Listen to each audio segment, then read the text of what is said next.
Aquí el que volem és promoure l'eficiència energètica i la generació de renovables com a vector de competitivitat territorial. És un projecte, per tant, d'innovació transformativa el número 6 dels 9 que presentem avui. Aquest correspon al bloc titulat Energy Hub CAT i el coordina la senyora Teresa Botargas, assessora de transformació de la Diputació de Lleida i coordinadora de l'Oficina Tècnica de la Transformació, que està acompanyada del senyor Santi Martínez, president de l'Energètica, i de la doctora Luisa Cabeza, catedràtica de la Universitat de Lleida i directora d'Inspires. A partir d'ara, senyora Botargas i companyia, teniu 20 minuts endavant. De fet, jo aniré molt ràpid perquè els que en saben són els que estan al meu costat, però sí que és veritat que pels que hagueu assistit durant la jornada al matí, la manera més ràpida d'explicar aquest projecte és que volem repetir la iniciativa d'èxit del BioHub CAT, que va néixer des d'un àmbit local i que ara ofereix serveis a tot Catalunya, però en aquest cas traslladada a la transició energètica, perquè de la mateixa manera que feia falta una finestreta única per posar en valor iniciatives existents i per identificar mancances i impulsar-les en l'àmbit de la bioeconomia, ens està passant una mica el mateix amb la transició energètica. El Santi després explicarà dades de potencial d'excedent de generació energètica al territori lleidatà que no estem posant en valor. Hi ha múltiples iniciatives, moltes finançades amb diferents convocatòries, que quan acabaran les convocatòries no sabem què passarà, si tindran continuïtat o no, i falta encarar aquesta transició energètica des d'un punt de vista sistèmic, és a dir, connectant i fent realment els canvis en les diferents dimensions que fa falta. Per tant, el que vol l'Energy Hub CAT és senzillament ser aquesta finestreta única que permeti posar en valor iniciatives com les que s'impulsen des de l'energètica o desenvolupaments tecnològics de primer nivell que es desenvolupen des de les universitats, en concret des de la Universitat de Lleida, per fer efectiva aquesta transició, però amb una característica molt específica a Lleida, que és que més enllà de la transició energètica que hem de fer tots, el potencial excedent de producció d'energia renovable que té el territori lleidatà i que es quantificarà després és un vector de competitivitat territorial, el mateix que ens passa amb els boscos. És un recurs que tenim i que no estem aprofitant.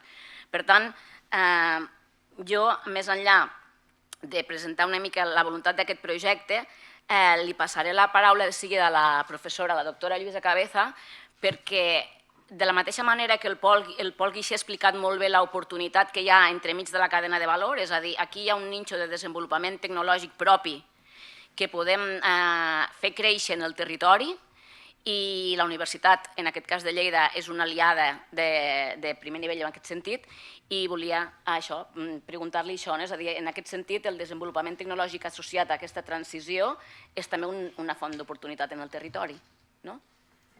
Sí, a mi m'agradaria primer veure que tots estem parlant de la transició energètica, però moltes vegades ens passa que no sabem on anar a preguntar o a mirar i hi ha múltiples iniciatives i de fet quan sabem on anar a preguntar o a demanar o a buscar sinergies, sobretot, doncs tot es fa més fàcil. I evidentment, com a professora i investigadora de la Universitat de Lleida, jo sé també que no és només posar en valor les tecnologies que ja estan allà disponibles i madures, sinó també ajudar a que el territori desenvolupi tecnologies pròpies, que ja ho estem fent. De fet, aquí a la transparència que hi ha darrere, a la part de l'esquerra hi ha tots els logos de tots els projectes europeus en els quals estem participant, en els quals inclús les demos que es diu, on s'estan demostrant aquestes tecnologies, estan aquí al parc, a l'altre costat del pàrquing, hi ha uns contenidors, allò són projectes demostratius finançats per la Unió Europea, on està venint gent de tota Europa a venir aquí i a veure com aquestes tecnologies funcionen. I el que hem d'aconseguir és que les empreses i també els usuaris de Lleida sàpiguen on han d'anar per poder acabar de desenvolupar aquestes tecnologies o buscar quina és la tecnologia que els hi va bé i també donar a tot Catalunya un lloc on poder provar aquestes tecnologies. No es diu mai, però un dels grans beneficis que tenim a Lleida és que tenim espai. I sembla que no, però moltes vegades no s'estan fent aquestes demostracions d'aquestes tecnologies per falta d'espai. A Lleida no tenim problema, nosaltres estem treballant amb Balaguer, estem treballant amb Puigverd de Lleida, estem treballant amb Almatret, estem treballant aquí amb el parc, perquè ens estan donant espais per poder demostrar tecnologies o acabar de fer-les arribar a mercat. I jo crec que això és un punt que tenim aquí, que hi ha molts llocs del món on no tenen. Moltes gràcies, Lluïsa. De fet, el projecte com a tal i la inversió que porta associada, que teniu a la vostra disposició a la fitxa, ja preveu que es pugui posar en marxa una instal·lació per al preescalat industrial de tecnologies vinculades a la transició energètica, que ja ho tenim, perquè ja ho està tenint la universitat, però de manera consolidada, no només vinculat a projectes amb finançament, sinó a necessitats específiques de desenvolupament tecnològic pel territori, que és moltes vegades el gran repte.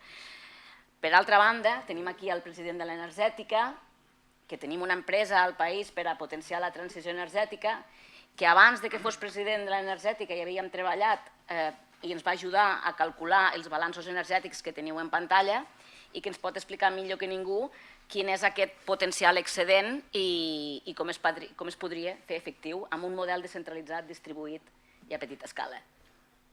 Gràcies. Sí, gràcies.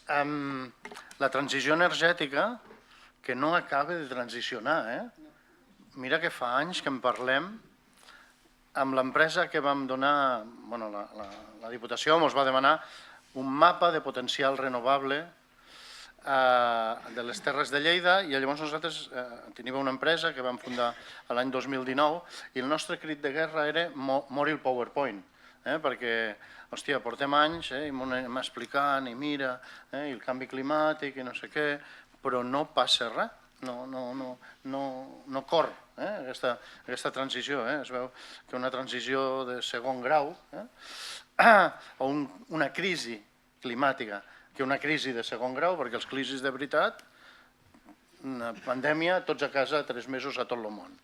Això una resposta a una crisi. I la climàtica, doncs mira, anem desfilant a poquet a poquet. Quan vam presentar l'estudi a la premsa, allà a la Diputació, vam buscar un titular, perquè hi havia premsa, per tant, havies de donar alguna cosa. I vam decidir que Lleida tenia l'or negre del segle XXI, que són les renovables. El càlcul que vam fer va ser amb un GIS, amb un suport amb visió, amb capes territorials i tal.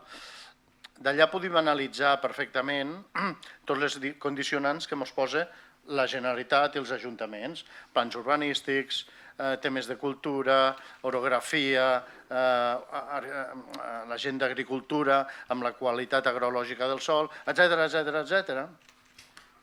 Tot això són capes que et vas baixant, sobretot del cartogràfic, però de diferents institucions. Però llavors els polítics, el Joan, que avui no ha aparegut, doncs al Joan li vam dir ens falta la capa de voluntat política, no la trobem, l'hem de desenvolupar.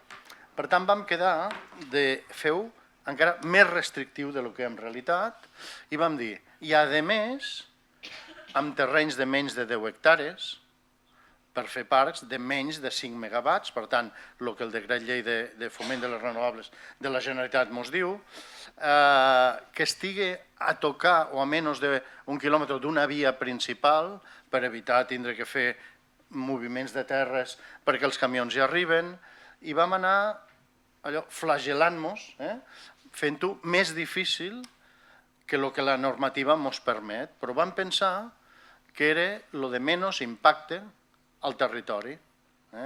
Sabeu que l'any que ve farà 50 anys del logo del nuclear no gràcies. 50, aquí n'hi ha uns quants, que en aquella època, amb pantalons acampanats i més pèl, doncs farà 50 anys. I han passat a renovables sí, però així no. Estic en fracàs. Quina cosa han fet malament? Perquè ara el que s'ha imposat és l'alternativa, en sentit contrari, d'allò que fa 49 anys defensàvem. Per tant, això vol dir que en aquestes condicions, 5 minuts i mig després, hi ha una plataforma renovables sí, però així no, que ho resumeixo com a renovables no.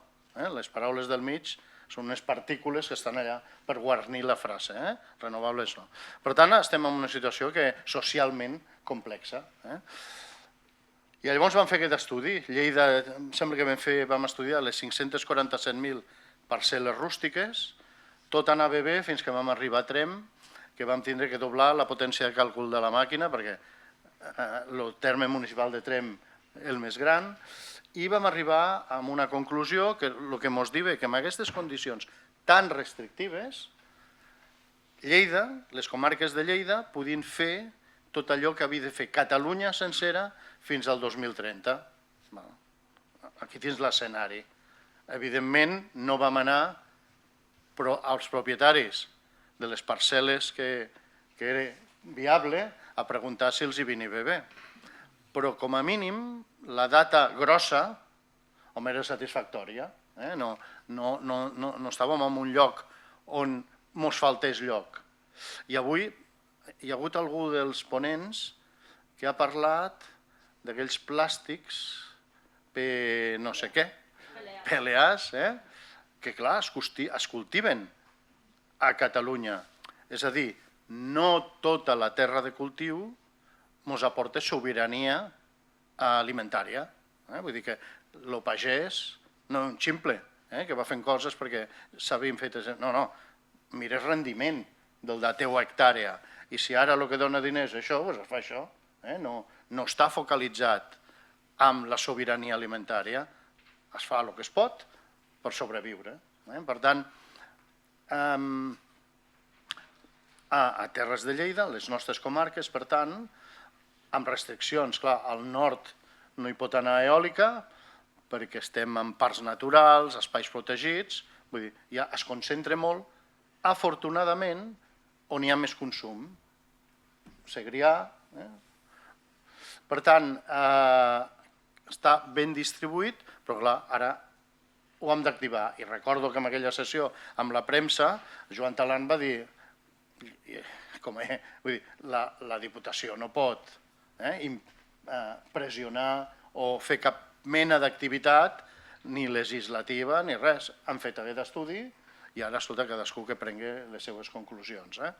Per tant, això va ser l'estudi, que ho tenim molt equilibrat.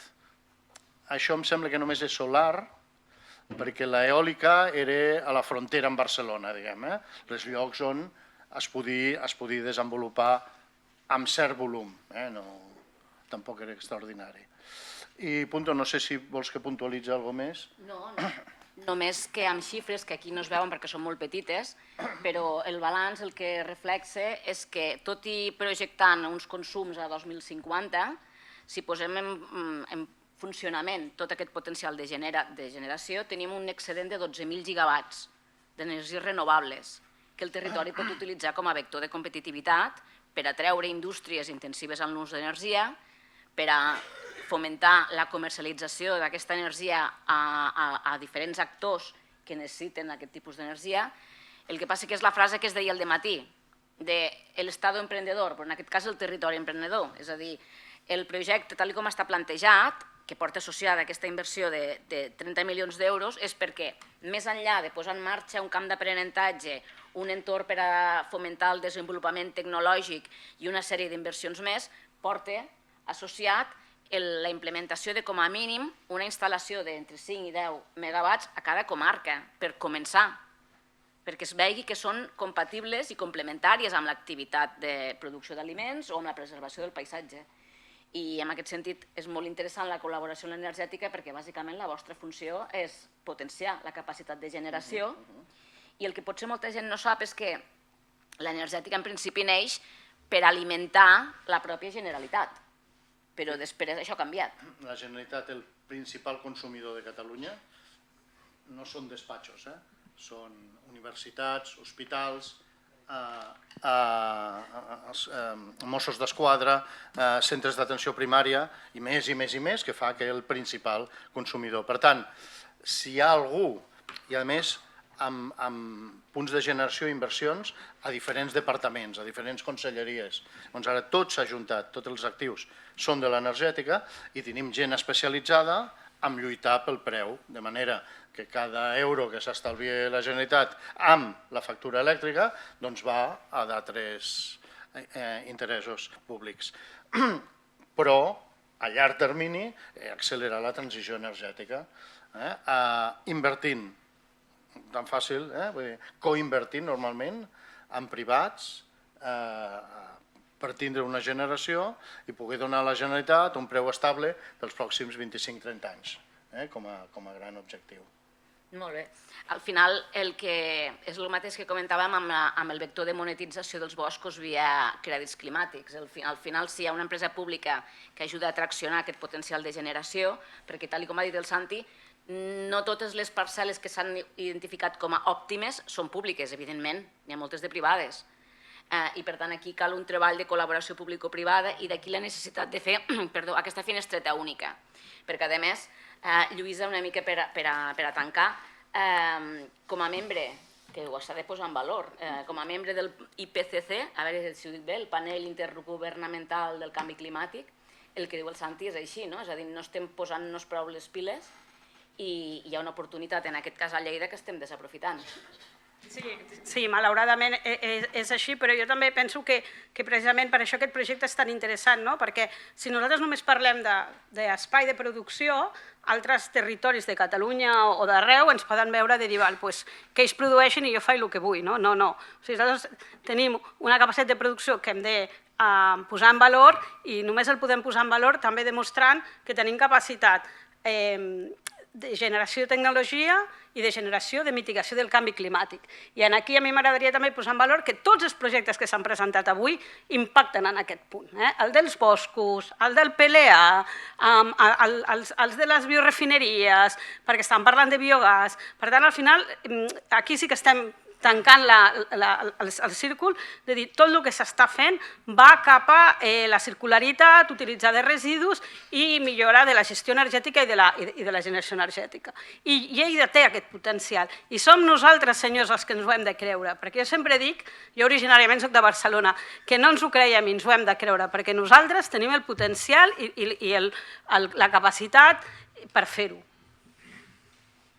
Doncs moltes gràcies. Ja veig que és un minut, ens han passat? No, esteu perfectes. Esteu encara... Disposaríeu de 3 minuts, però...